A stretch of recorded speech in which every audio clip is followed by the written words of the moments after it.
Good day to each and every one of you. I am so excited to share with you on this thought: overcoming mistakes. Overcoming mistakes. Somebody should write that down.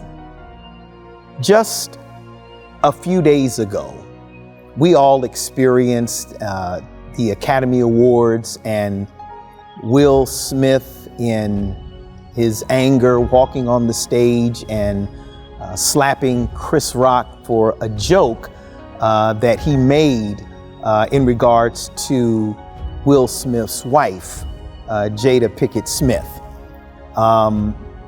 That's been the big conversation on various news outlets, television shows.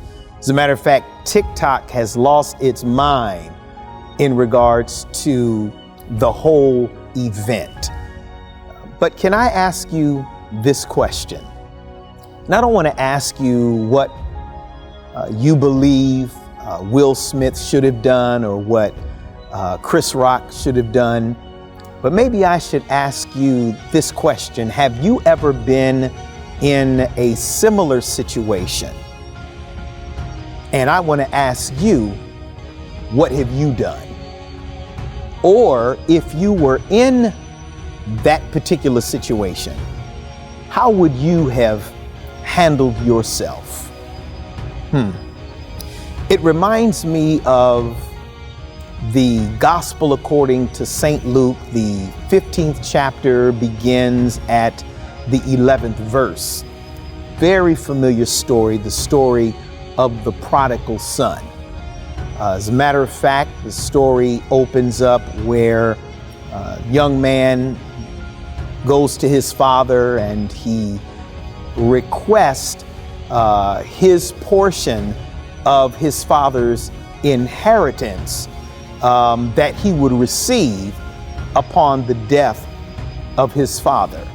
Of course, his father gave him his portion of the inheritance, and then the young man took it, and the Bible says went to a far country, and he squandered all of it on riotous living. After he had spent everything that he had, he hired himself to a citizen of that country where he was hired to feed pigs. The Bible says that he was down in the slop feeding the pigs when the text says he came to himself, or he came to his senses. Some biblical scholars would ascertain, maybe even some great preachers would ascertain, that he was down feeding the pigs, and he noticed down in the slop, the water there, he saw his own reflection and saw what his plight had become, and decided in that moment that he would get himself up, he would leave that far country, the pig slop, and he would go to his father, and he would apologize to his father and ask if he could be received back into his father's good graces. And so the young man, he got up, he left, and as he was on his way home, I believe that he was probably practicing what he was going to say. Like most of us, when we make mistakes, when we have fallen short, and we want to right the wrong, we oftentimes rehearse or practice what we are going to say to make sure that whatever it is that we're going to say will come off right and we will be received. So the Bible says that he was on his way home, and his father looked off in a distance and saw his son making his way home, turned to his servant, told them to kill the fatted calf and to prepare for the coming of his son. They were going to celebrate, and he ran out to meet his son. And when they met up, the son was ready, was prepared, and he apologized to his father. He said, "Father, I'm sorry. I am no longer worthy to be called your son. You know, just put me on the staff. Just hire me. I'll be okay with that." But his father, instead of doing that, he received his son. He welcomed him home rather graciously, and gave him a ring, put some shoes on his feet, and put a robe on his back to symbolize the fact that he was welcomed home and he was received in position as it relates to the position that it was when he left. So he was received by his father. He was forgiven because he went to his father because he had made a mistake. He apologized, and he was well received, and they celebrated, the Bible says, and they had a party to receive the coming home of his son. Have you ever been there before? Have you ever been in a place where you made a mistake and you had to go before that person and say, "I apologize, I'm sorry"? Maybe you've been there, maybe you haven't been there, but I tell you, if you live long enough, you will experience a moment in your life where you make a mistake, and you're going to have to go to that person. You're going to have to ask for forgiveness. And whether you're received or not is not the point. The point is that we have to have enough God sense to go to the person, go to the place, and ask for forgiveness for the mistakes we have made. The truth is, we have all made mistakes in life. We have been to that place where we have overcome those mistakes by asking for forgiveness, where God has really cleaned us up and put us back on the right track. Overcoming mistakes. Let me close with this very brief story. There was a woman who was dealing with a sin in her life, and she didn't know how to overcome it. So she decided that she would make an appointment with her pastor at the church, and maybe the pastor could help her overcome the sin in her life. And so she called the administrator and made an appointment.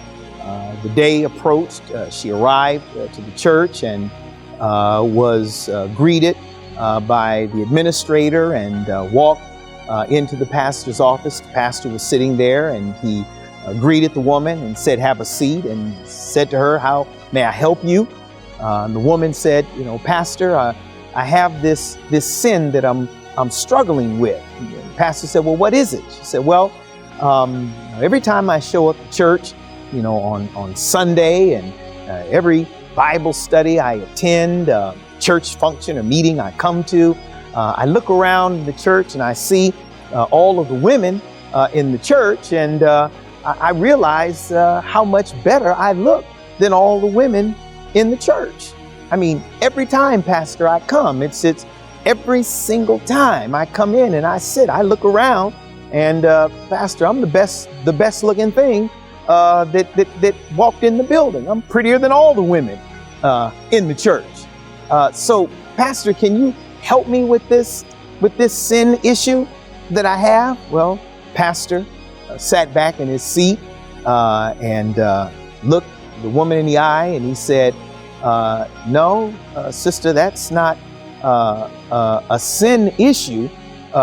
Is simply a mistake. You are not the prettiest woman in the house."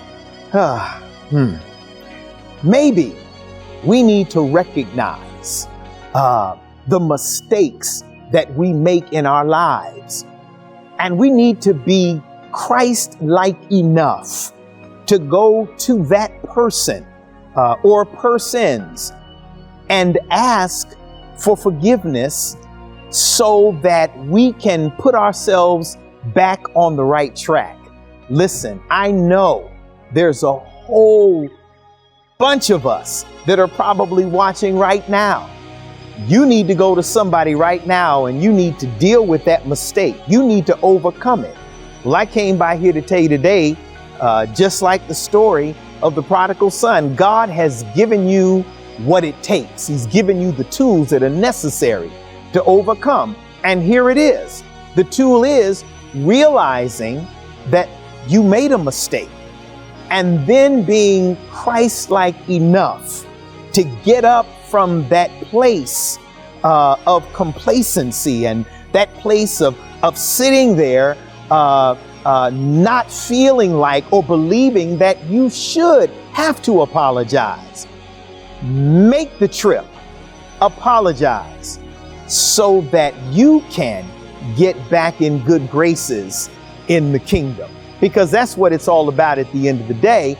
We're trying to overcome these challenges, overcome these mistakes that we make so that we can continue to be everything that God has destined us to be. And so, instead of trying to figure out how Will Smith should have dealt with that or how Chris Rock should have responded, why not peer into the window of your own life and look at some of the stuff you've done and go to God and ask God to forgive you for the mistake.